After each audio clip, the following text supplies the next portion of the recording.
이 말씀 믿으시나요? 네, 우리에게 주신 말씀 하나님의 말씀이고 또 우리를 너무나 사랑하시는 그 하나님께서 우리를 사랑하셔서 주신 말씀이기 때문에 우리가 아멘으로 화답할 수 있는 것입니다. 아멘이시죠? 네.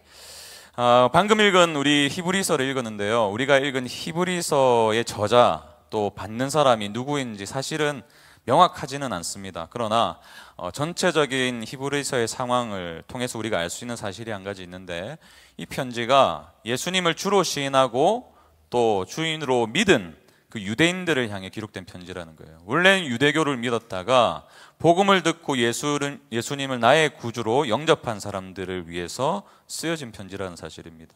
이 당시 유대교에서 이제 그리스도인으로 개종한 사람들은요, 사실 엄청난 삶의 고통을 직면해야만 했습니다.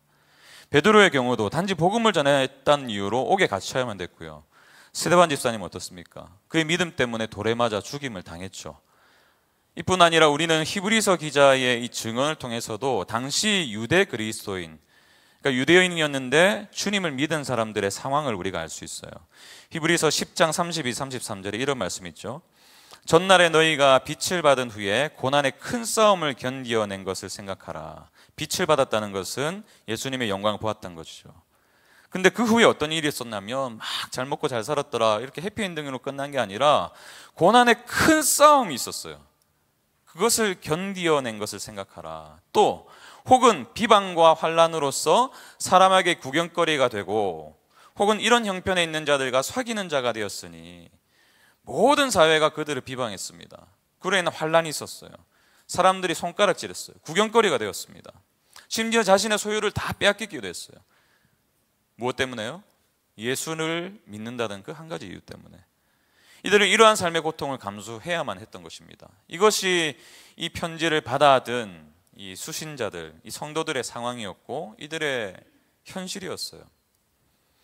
이러한 삶의 고통이 계속되니까 이 믿음이라는 것이요, 사실 우리도 그렇잖아요.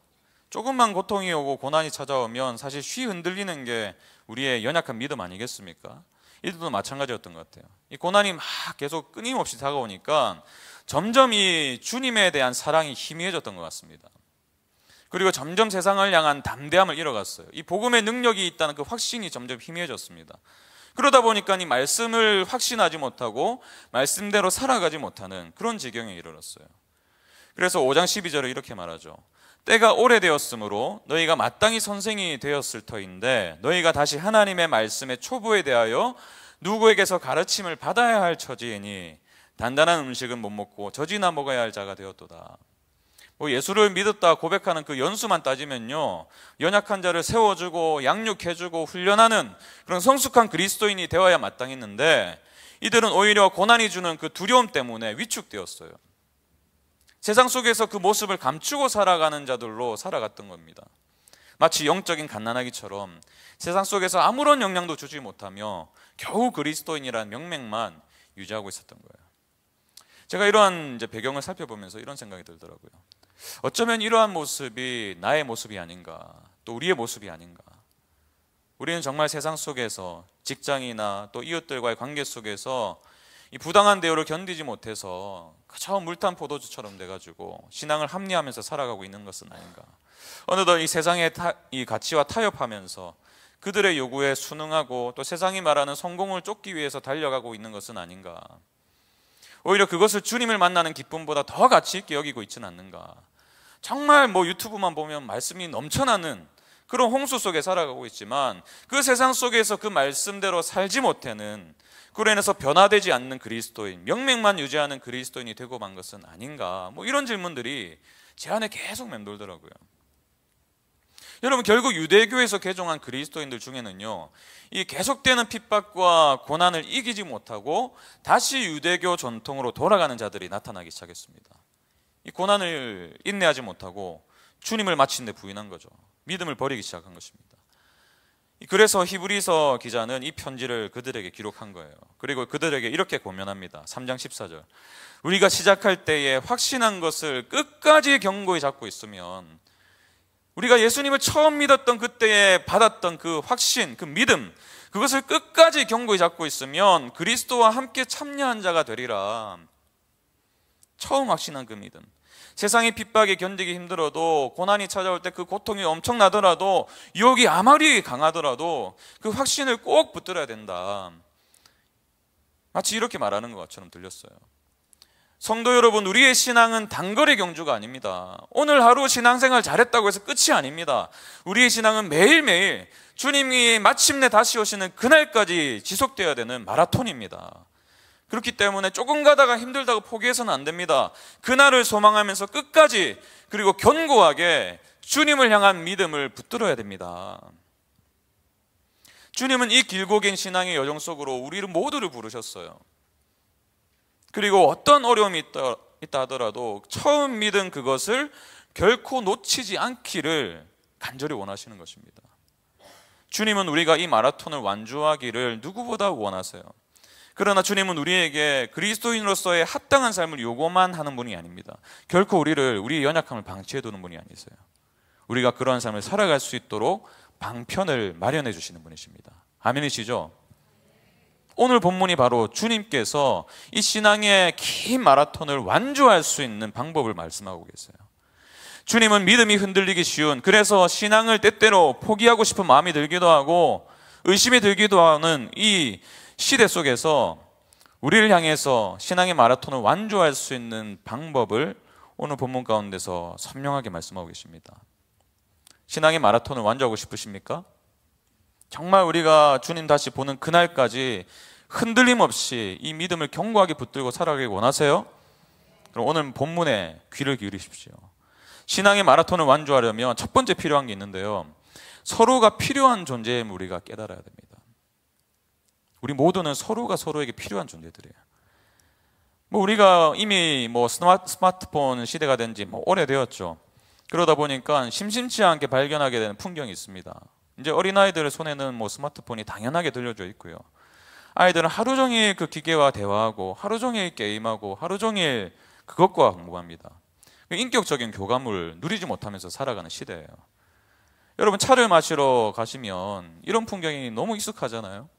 분명히 연인 사이인 것 같아요, 보기에. 근데 스마트폰만 보고 있어요. 대화는 하나도 없습니다. 이것이 카페에서만 볼 수 있는 풍경이 아니고 우리 가정에서도 볼 수 있는 풍경이에요. 온라인으로 무언가를 함께하는 것을 즐겨하지만 막상 사람과 사람이 직접 만났을 때 함께하는 것을 부담스러워하는 세대가 되었어요. 지독한 외로움을 느끼면서도 여전히 혼자 있는 것이 편한. 근데 이것이 우리의 신앙에도 영향을 주고 있더라고요.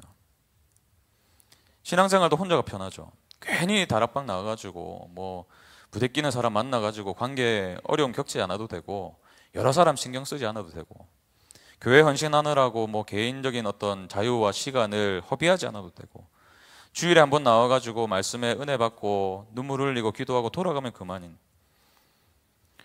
여러분, 설령 여러분들이 실제로 이러한 모습을 가지고 있지 않는다 할지라도 저와 여러분의 마음의 한구석에는요, 이러한 나 홀로 신앙에 대한 갈망이 있는 것 같아요.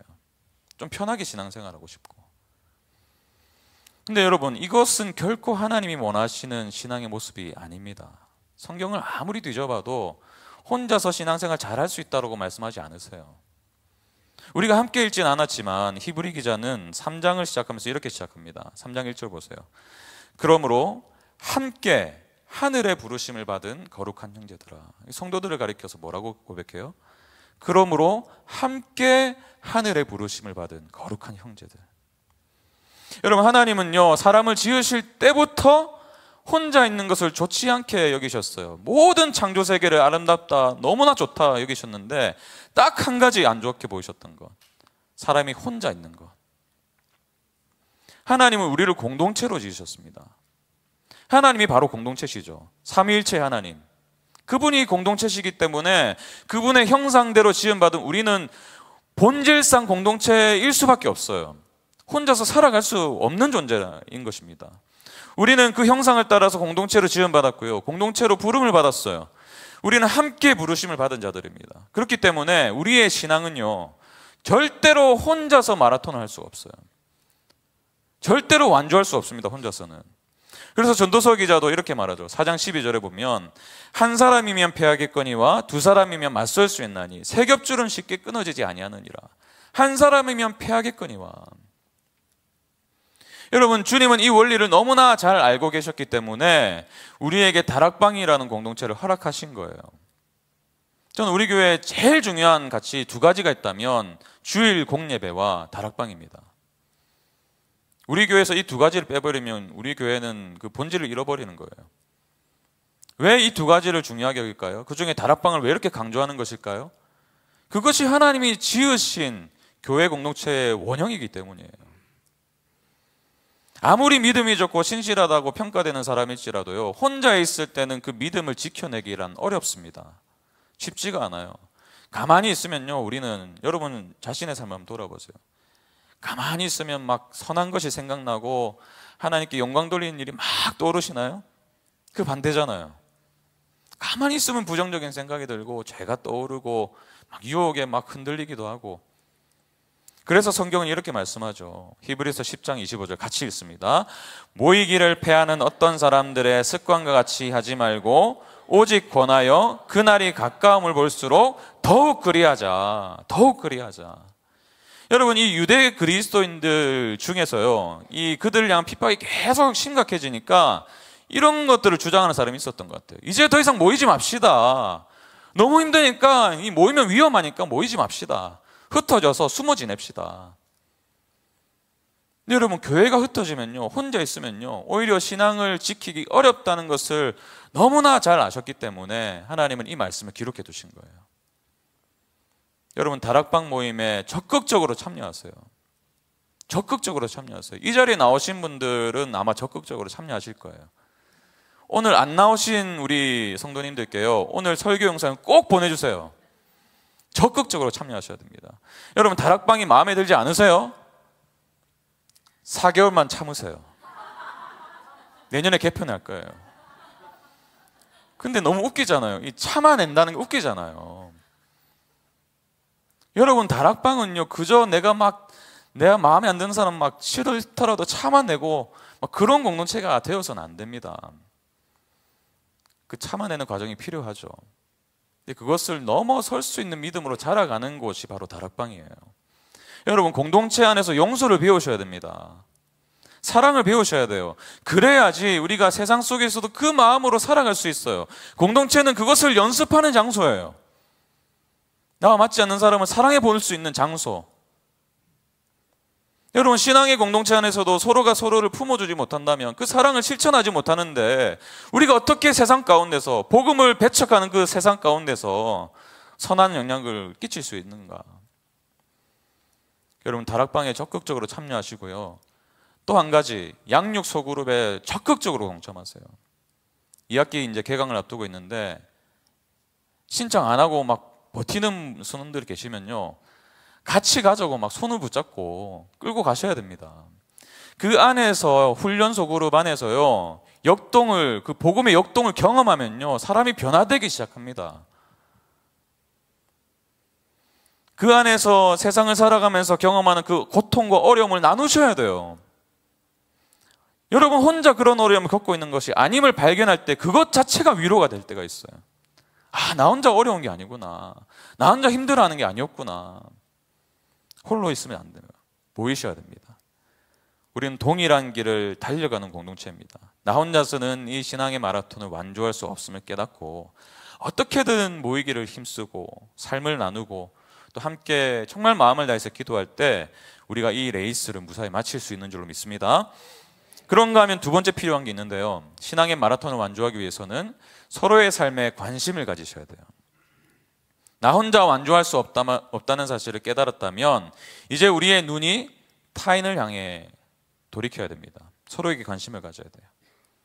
오늘 본문을 보니까요, 하나님께서 이 고난과 핍박으로 인해서 하나님을 향한 불신앙의 마음을 가질 수 있다, 이런 말씀을 하세요. 12절 보세요. 형제들아, 너희는 삼가 혹 너희 중에 누가 믿지 아니하는 악한 마음을 품고, 형제들 중에서, 믿는 자들 중에서 믿지 아니하는 악한 마음을 품고 살아계신 하나님에게서 떨어질까 조심할 것이요. 이 말씀에서, 이 본문에서 말씀하고 있는 이 하나님 보시기에 악한 마음이 뭘까요? 믿지 않는 마음이죠. 다른 말로 우리가 쉽게 자주 사용하는 말로 불신앙이에요. 믿지 않는 마음. 근데 성경을 보면요, 이 불신앙을 악으로, 죄로 규정합니다. 하나님을 믿지 않는 것, 하나님을 신뢰하지 않는 것이 사실 성경이 말하는 근본적인 죄죠. 하나님을 인정하지 않고 신뢰하지 않고 내가 주인이 되어 살아가는 삶, 이것이 바로 불신앙의 본질이죠.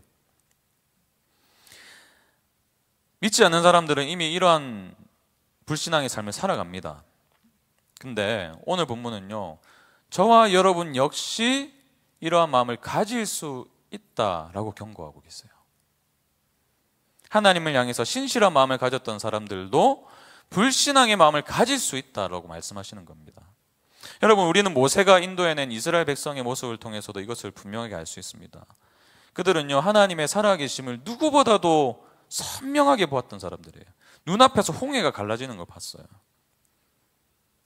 구름기둥과 불기둥으로 인도하시는 그 능력의 하나님을 경험했습니다, 삶으로. 근데 그들의 삶을 아시잖아요. 작은 시련이 올 때마다, 뭐 조금 부족할 때마다 하나님을 향한 불평과 원망을 서슴지 않고 내뱉었어요. 그들의 믿음은 환경에 의해서 흔들렸습니다. 하나님을 신뢰하지 못한 것이죠. 그러다 보니까 조금만 고난 앞에서도 점점 마음이 굳어져 간 거예요. 우리도 마찬가지죠. 이스라엘 백성과 우리가 별반 차이가 없어요. 삶에 예상치 못한 어떤 어려움이 찾아올 때 우리의 마음에는 하나님을 향한 불평이 생기기 시작합니다. 내가 기대했던 삶은 이게 아닌데? 이 부정적인 반응이 이제 한번 마음에 들어오면요, 이 걷잡을 수 없이 막 눈덩이처럼 불어나죠. 여러분 다 경험하셨잖아요. 처음에는 작은 것으로 시작했는데 시간이 지나면 지날수록 그게 확대돼요. 커져요. 그러면서 사소한 부분에까지 하나님을 향한 불신앙의 태도로 일관할 수도 있습니다. 나를 왜 하필 이 교회에 보내셨는가? 하나님 정말 인도하신 거 맞나? 왜 하필 예수를 내가 믿는다고 고백했지? 그러다 보면요, 어느덧 우리가 교회 공동체와 멀어지게 되고 하나님으로부터 멀어지고 있음을 발견하게 되는 거예요. 누구도 예외일 수 없습니다. 저를 포함한 누구도. 신실했던 바울의 동력자 데마 아시죠? 데마의 마지막이 어땠습니까? 그렇게 복음을 위해서 바울과 함께 동력했던 그 사람도 결국에 세상을 사랑해서 그를 떠났어요. 이러한 우리의 연약함 때문에 하나님은요, 우리에게 공동체를 주신 겁니다. 그리고 공동체를 이루고 있는 우리가 서로에게 관심을 가질 것을 요청하고 계세요. 이 12절을 보시면요, 삼가 조심할 것이요, 이런 표현이 있는데 제가 좀 연구를 해보니까 보다, 발견하다, 숙고하다, 얼굴을 대면하여 보다, 뭐 이런 뜻이더라고요. 본문이 말하는 이 서로를 향한 관심은 뭐 비상적인 관계에서 적당히 내비치는 관심이 아니에요. 그저 주일에 한번 보고 나이스한 얼굴로 인사 나누고 돌아서는 그 정도의 관심이 아닙니다. 6일을 전혀 상관없이 살다가 한 번도 연락도 안 하다가 한 번도 기도 제목 안 나누다가 다락방 시간에 한 번 딱 모여가지고 해소되는 그 정도의 관심도 아니에요. 주님께서 우리에게 요청하는 서로를 향한 관심은요, 얼굴을 대면하여 보듯이 관심을 가지는, 서로의 삶을 들어주고 아픔과 상처를 감싸주는 관심, 나의 수준을 고집하는 것이 아니라 겸손하게 그 사람의 입장이 되어서 생각해보는 관심, 삶의 고통 속에서 혹여나 이 영혼이 하나님을 향한 원망의 마음은 생기지 않았는지, 불신앙으로 걸어가고 있지는 않은지 면밀하게 살펴보는 관심. 여러분, 다락방 모임 하실 때요, 그저 수박의 겉핥기식으로 나누면 안 돼요. 다락방 모임이 그저 식사 교제 나누고 한 주간 어떻게 살았는지 뭐 대충 얘기하고 그렇게 마무리 짓는 그런 다락방 모임이라면요, 이런 관심이 생길 틈이 사실 없습니다. 서로를 향한 관심을 통해서 진솔하게 삶을 나누셔야 돼요.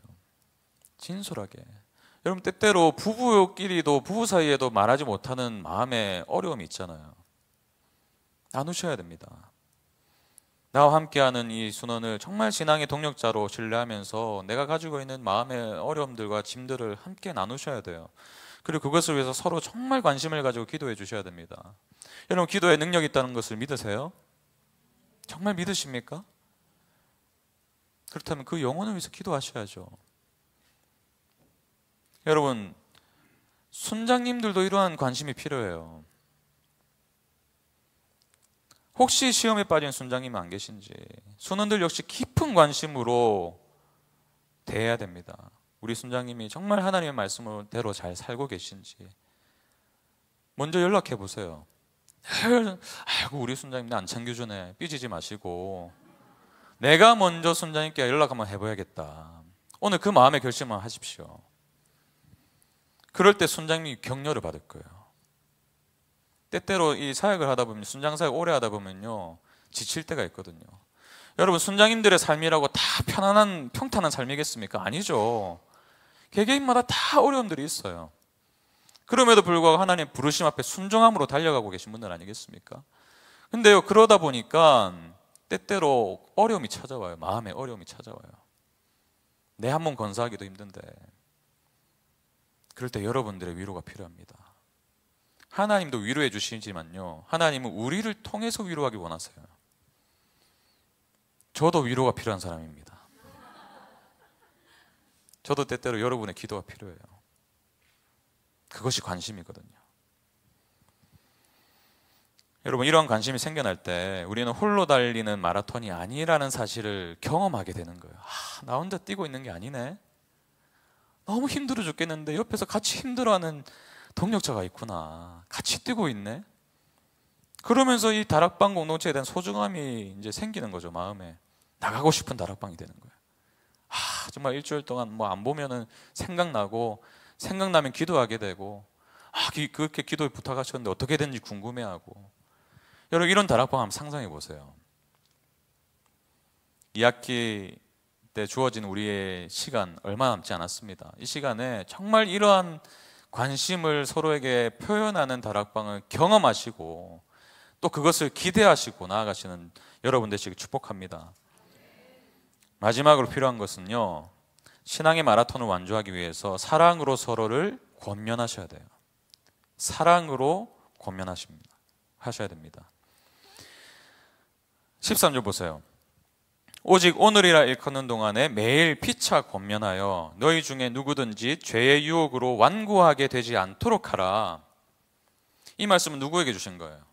목사에게 주신 겁니까? 목사에게만? 모든 성도들에게 주신 말씀이죠. 근데 모든 성도들에게 어떤 말씀을 주세요? 오직 오늘이라 일컫는 동안에 매일 피차 권면하여 너희 중에 누구든지 죄의 유혹으로 완고하게 되지 않도록 하라. 이 오직이란 단어를 보니까요, 도리어 뭐뭐뿐만 아니라 이런 의미가 있더라고요. 다시 말해서 관심을 가지고 지체들 중에 혹시나 그러한 자가 있는지 지켜볼 뿐만 아니라 관심을 가지는 것에 그치지 말고 오히려 사랑을 가지고 권면하라. 거기까지 나아가라. 다른 뜻이에요. 또 이러한 권면을요, 오늘이라고 하는 동안에 매일 하라고 요청하십니다. 관심은 한 번으로 끝나서는 안 된다는 거예요. 오늘 말씀을 듣고 결단을 합니다. 그래, 내가 지체들 사랑하는 마음으로 관심을 가져야겠다. 그것으로 만족해서는 안 된다는 거예요. 오늘이라고 하는 동안에 매일. 왜 그럴까요? 우리의 삶은 오늘로 끝이 아니잖아요. 우리의 신앙이 오늘로 끝이 아니잖아요. 우리의 신앙의 여정은 오늘로서 끝나는 게 아니기 때문에 세상은, 우리가 마주할 세상은요, 갈수록 악해질 것입니다. 그리스도인을 향한 세상의 거부는 더욱더 심해질 거예요. 그렇기 때문에 한결같이 서로에 대한 관심을 가지고 권면해라는 것이죠. 이 권면의 사전적인 의미를 찾아보니까요, 권할 권, 힘쓸 면이더라고요. 권할 권, 힘쓸 면. 그러니까 알아듣도록 권하고 격려해서 힘쓰게 한다, 이런 뜻인데, 이 똑같은 단어가 사도행전 16장 40절에 보니까 위로하다라고 번역됐어요. 권면하다가 위로하다래요. 그러니까 권면이 뭐냐면 상대로 하여금 이 말을 듣고 주눅들게 하거나 죄책감에 빠지게 하는 말이 아닙니다.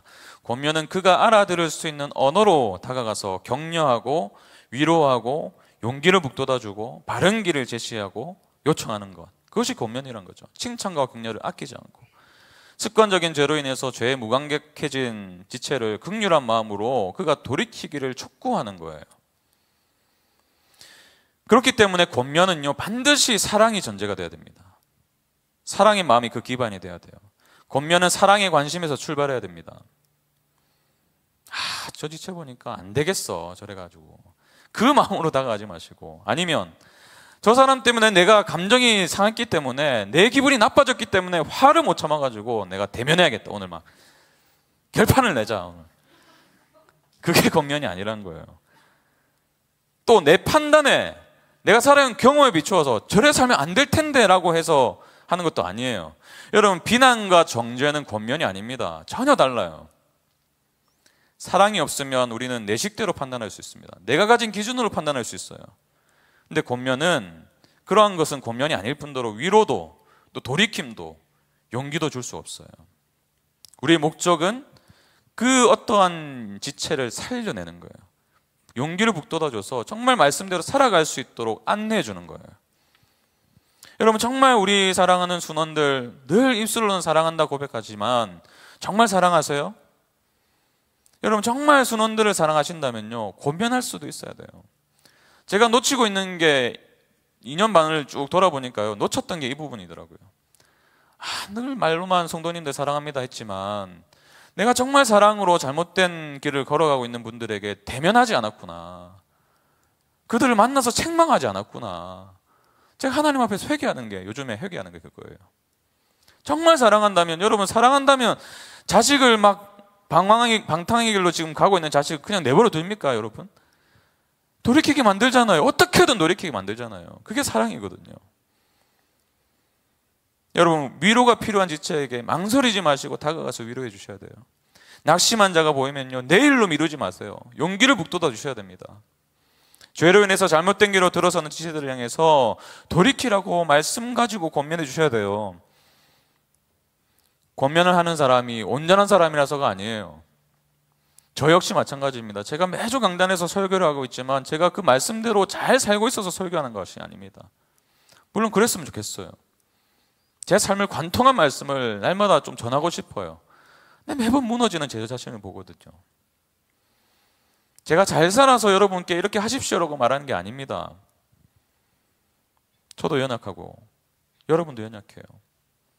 우리 모두가 그렇죠. 근데 함께 해보자는 거예요. 우리의 연약함을 인정하고 말씀의 능력을 의지해서 같이 한번 일어서 보자. 그래서 막 마라톤을 열심히 뛰다가 힘이 다 빠져가지고 털썩 주저앉은 지체가 보이는 거예요. 어떻게 해야 돼요? 그래, 니는 쓰러져라. 나는 달려가련다. 그건 사랑이 아니죠. 가던 길을 멈추고 돌아와서 그를 일으켜 세워야죠. 물을 먹여야죠. 등을 토닥여 줘야죠. 팔짱을 끼고 같이 걸어가야죠.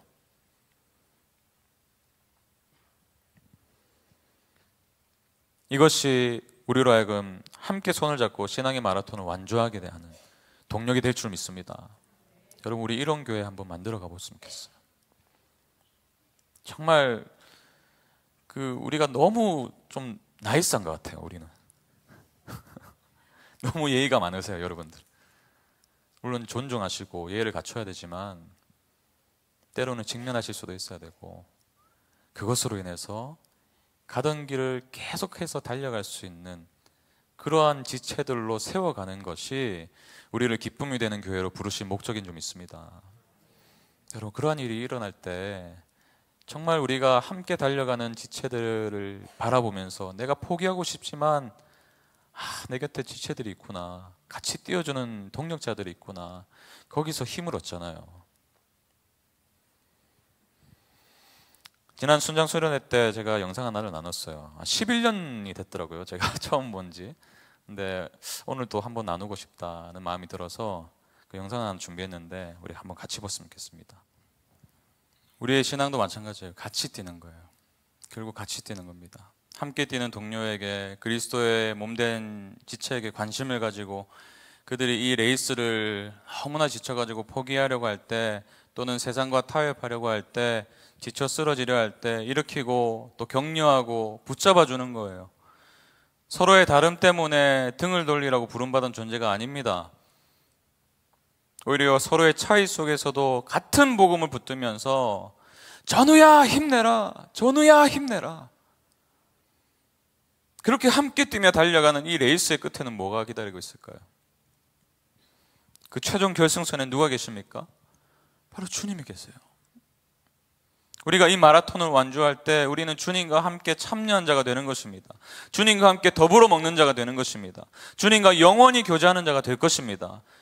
14절, 우리가 시작할 때 확신한 것을 끝까지 견고히 잡고 있으면 그리스도와 함께 참여한 자가 되리라. 여러분, 저와 여러분은 존귀한 그리스도인입니다. 그리고 우리는 홀로 이 세상과 맞서는 자들이 아니에요. 나 혼자 이 치열한 전쟁에 내몰린 자들이 아닙니다. 우리예요. 우리 모두가 같이 뛰고 있어요.